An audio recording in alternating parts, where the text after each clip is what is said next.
Mes amis, je suis à la fois heureux et triste de vous retrouver à nouveau par le biais de la vidéo. Heureux parce que nous allons pouvoir à nouveau reprendre nos rendez-vous hebdomadaires pour à la fois approfondir la parole de Dieu et sanctifier ensemble le jour du Seigneur en méditant cette parole. Et puis triste parce que si nous nous retrouvons par la vidéo, cela signifie que nous ne pouvons pas être ensemble physiquement dans nos églises.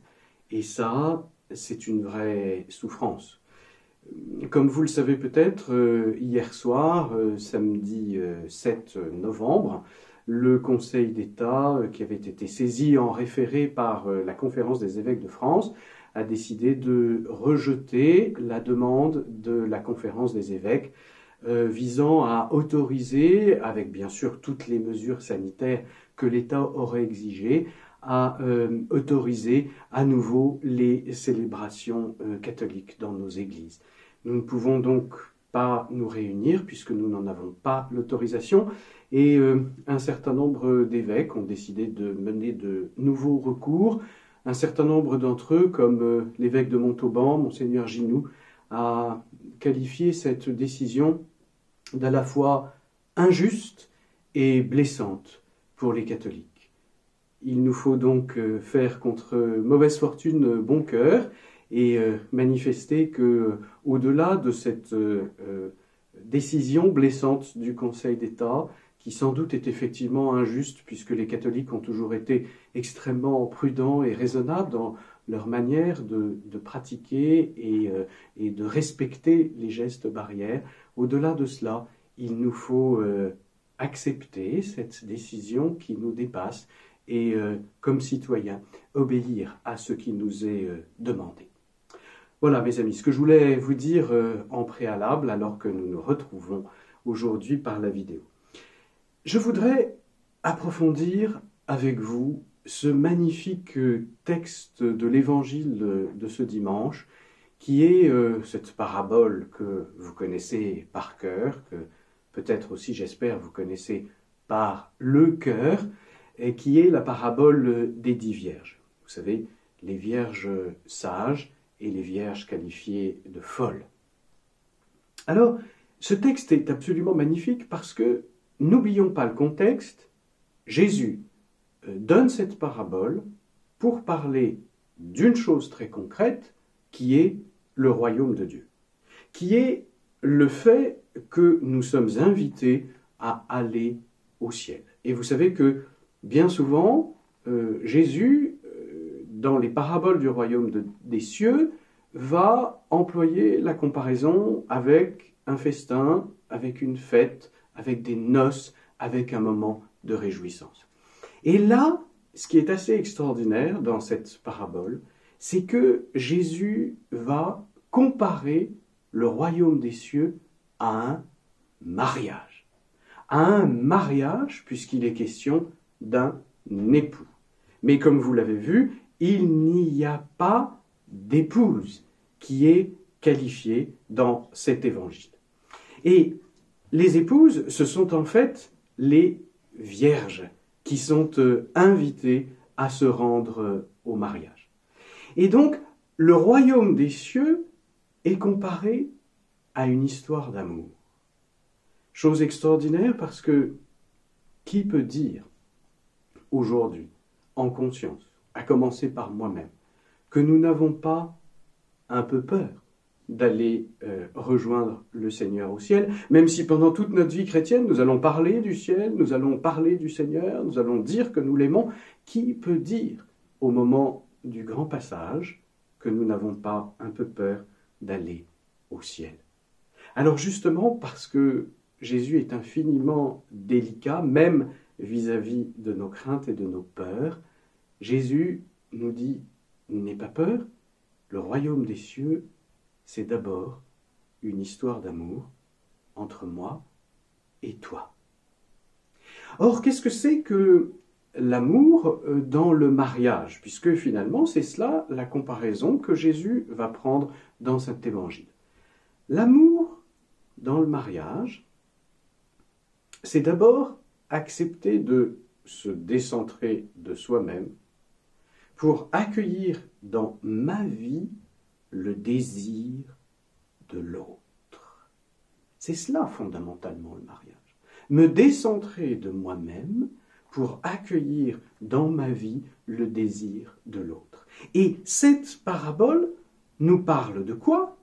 Du désir de Dieu. Le désir de Dieu qui est un amoureux, le désir de Dieu à notre égard, le désir de Dieu vis-à-vis de nous. Les vierges, c'est finalement l'Église et nous tous qui sommes attendus par un époux qui est amoureux.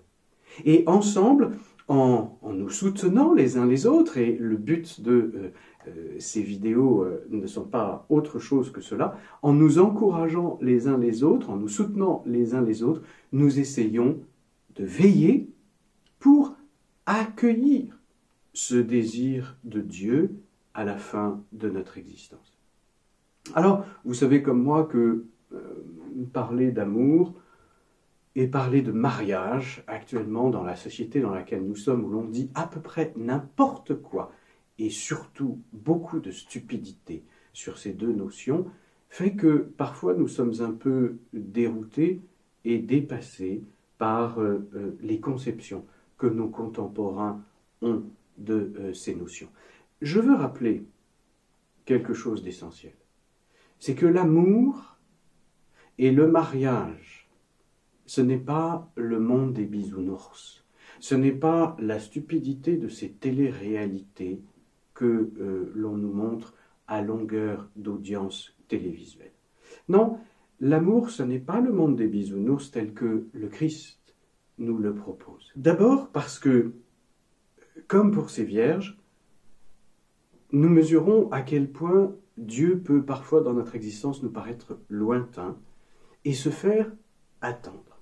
Nous éprouvons parfois, et comme prêtre, je rencontre bien souvent des gens qui me disent cela, nous éprouvons d'une certaine manière l'absence de Dieu. Et finalement, dans cette parabole, le sommeil des jeunes filles symbolise nos tiédeurs, nos renoncements, nos découragements dans l'ordre de l'espérance chrétienne, alors que nous attendons de pouvoir rentrer dans la salle du festin des noces. Il y a donc quelque chose de profondément humain dans ce que vivent ces vierges dans l'attente de l'amour de Dieu. Et pourtant, cette question sur l'absence de Dieu n'est pas une question étrangère à l'ensemble du récit biblique. Et souvenez-vous de ce que dit saint Paul à ce propos aux Thessaloniciens qui justement se préoccupent d'une certaine forme d'absence du Seigneur, d'un certain silence de Dieu. Voici ce qu'il leur dit. Au sujet de la venue du Seigneur, il n'est pas nécessaire que l'on vous parle de délai ou de date. Vous savez très bien que le jour du Seigneur viendra comme un voleur dans la nuit. Ça signifie que nous devons accepter dans notre vie chrétienne, comme ces vierges devraient le faire dans la parabole, nous devons accepter que le Seigneur garde l'initiative. C'est lui qui décide où, quand et comment dans nos vies. Et si nous voulons que le Seigneur se calque sur nos propres désirs ou sur nos propres, parfois légitimes, envies, eh bien nous avons de grandes chances, je vous le dis mes amis, d'être déçus, d'être frustrés dans nos vies spirituelles, parce que le Seigneur, toujours, gardera l'initiative. Et le deuxième élément qui nous montre que l'amour et la question de la nuptialité, du mariage, qui est évoqué par cette parabole, n'est pas le monde des bisounours, c'est que nous découvrons à quel point Dieu est exigeant. La lampe des vierges, celle de la parabole, chacun d'entre vous, vous l'avez déjà reçu. Cette lampe, c'est le cierge allumé qui vous a été confié, ou qui plutôt a été confié à votre parrain, au jour de votre baptême. Et le prêtre qui a célébré votre baptême a dit à votre parrain, « Recevez la lumière du Christ, veillez à l'entretenir. Ainsi, quand le Seigneur viendra, se baptiser pourra aller à sa rencontre dans son royaume. » Voyez que dans le cadre de notre baptême, nous avons eu l'évocation exacte de la parabole des 10 vierges. Entretenir la lumière pour que lorsque le Seigneur viendra, le baptisé puisse aller à sa rencontre dans son royaume. Et entretenir cette lumière du Christ dans notre vie, ça signifie, comme dans l'histoire d'amour des vierges avec l'époux, ça signifie entretenir, présent dans notre existence, le désir d'amour de Dieu. Sans cesse se redire, le Seigneur m'attend et il a le désir d'une histoire d'amour avec moi.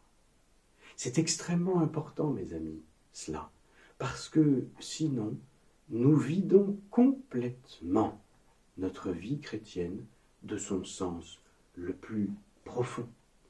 Et c'est ainsi que nous pouvons comprendre dans la parabole, quelque chose qui peut-être a surpris un certain nombre d'entre vous, le refus des vierges sages de partager leur huile avec les vierges folles. Non, c'est tout à fait compréhensible parce que chacun d'entre nous est unique et que chacun d'entre nous doit apporter une réponse personnelle au désir d'amour de Dieu. Dans la comparaison avec le mariage, si je la reprends, c'est une personne unique qui est l'objet de mon désir et dont je sais qu'elle me désire. Ce n'est pas celle d'à côté ou celle de l'autre côté. Il y a donc un principe d'unicité dans la réponse d'amour qui fait que nous ne pouvons pas répondre les uns pour les autres, mais que dans un cœur à cœur intime de chacun d'entre nous avec Dieu, il nous faut apporter une réponse à ce désir d'amour qu'a le Seigneur sur nous. Et ce que Jésus nous dit aujourd'hui, c'est « fais attention de ne pas manquer le rendez-vous d'amour avec moi ». Ça signifie donc qu'il ne suffit pas de bien commencer sa vie chrétienne en recevant le baptême.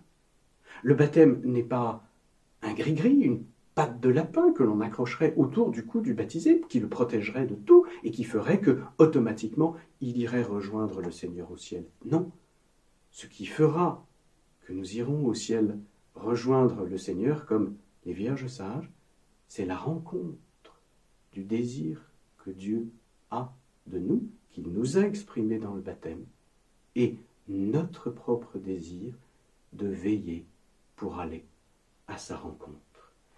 Ça veut dire, mes amis, que, et c'est très important, je pense, à l'orée de ce nouveau confinement dont on ne sait pas combien de temps il va durer, cela signifie que dans notre vie chrétienne, la question de la fidélité et la nécessité de durer se trouvent au centre. Il ne s'agit pas de sauver le monde, il ne s'agit pas de faire des choses extraordinaires, il s'agit de durer dans la relation d'amour avec le Seigneur. Souvenez-vous de cette fameuse phrase que l'on retrouve bien souvent dans les paraboles du jugement, et particulièrement dans l'évangile de saint Matthieu, au chapitre 25, « Bon et fidèle serviteur, entre dans la joie de ton maître. » Et à un autre moment, au début de l'évangile de saint Matthieu, Jésus dira « Il ne suffit pas de me dire Seigneur, Seigneur, pour entrer dans le royaume des cieux, il faut faire fidèlement la volonté de mon Père qui est aux cieux. » Voilà, mes amis, donc à l'orée de ce confinement, entrons dans une fidélité d'amour avec le Seigneur. Et je vous propose, pour nourrir notre fidélité d'amour, de reprendre notre prière à Notre-Dame des Aides. En annexe de cette vidéo, vous aurez à nouveau le texte de cette prière à Notre-Dame des Aides. L'évêque de Blois, que j'ai eu hier soir au téléphone, m'a dit qu'il voulait absolument venir célébrer la messe sur l'autel de Notre-Dame des Aides pour confier à nouveau le diocèse de Blois, mais aussi notre beau pays de France et le monde à l'intercession de la Vierge Marie. Donc à nouveau, je vous donne rendez-vous tous les soirs à 19h avec Notre-Dame des Aides pour lui demander sa protection et son intercession auprès de Jésus.